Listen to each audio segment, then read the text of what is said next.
Baada ya kiongozi wa mrengo wa upinzani Chadema Godbless Lema kutangaza kwamba alipewa ilani kwamba hamna mtu mwingine ambaye anafaa kumtembelea Tundu Lissu magerezani zaidi ya ndugu zake wa damu.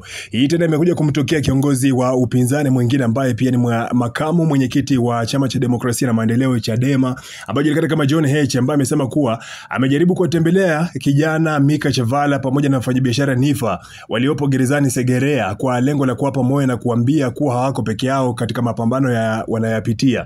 Lakini sasa cha ajabu ni kwamba alizuiliwa kabisa kuwaona. Amesema kuwa alitaka pia kuhakikishia vijana hao kuwa Watanzania ama Watanzania wengi wapo nao na wanaendelea kuwaombea, lakini juhudi zake zimegonga ukuta mara tu baada ya maafisa wa serikali kumzuia kuwaona. Kiongozi huyo ameitaja serikali kuwa imekiuka haki za watuhumiwa na kutumia mamlaka yake vibaya, akisema kwamba anamnukuu, serikali dhalimu imekataa nisiwaone hawa vijana. Aidha, ametumia tukio hilo kutoa wito kwa serikali kuachia mara moja watu wote wanaodaiwa kubambikiziwa kesi za uongo, za uhaini na ugaidi katika maeneo mbalimbali nchini, huku akisisitiza kuwa serikali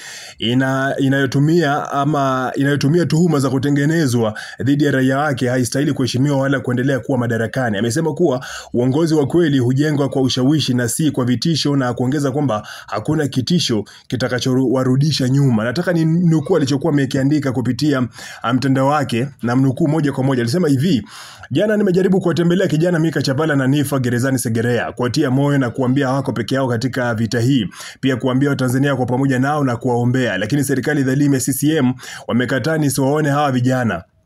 Nataka kutoa wito kwa serikali hii dhalimu kuachia watu wote waliobambikiziwa kesi za uongo, za uhaini na ugaidi nchi nzima. Serikali inayobambikizia watu kesi haifai kuheshimiwa wala kubaki madarakani.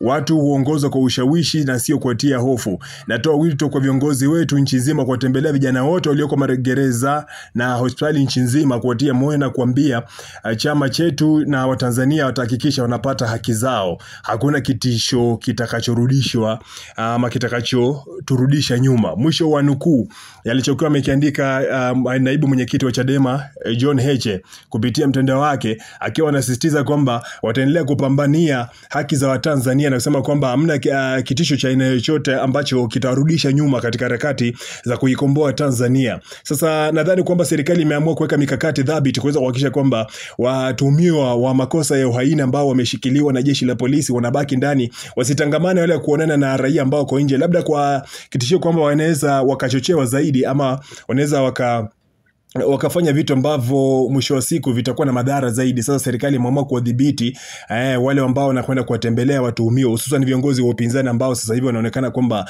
ndio tishio kwa usalama na amani ya kitaifa sasa hivi. Sijui una maoni gani kuhusiana na alichofanywa Godbless Lema? Maana yake Godbless na mwenyewe pia alikuwa yupo katikati ya mazungumzo na mwenyekiti wa Chadema ambaye anajulikana kama Tundu Lissu, lakini kuna polisi ambaye alikuja na kumuondoa moja kwa moja. Lakini pia kuhusiana na hili nadhani kwamba umeelewa kabisa kwamba mfumo sasa hivi hauruhusu wafungwa ama watuhumiwa ambao wapo magerezani kuweza kutembelewa ovyo ovyo. Una maoni gani kuhusiana na hili? Drop pale chini kwenye uwanja wa comment.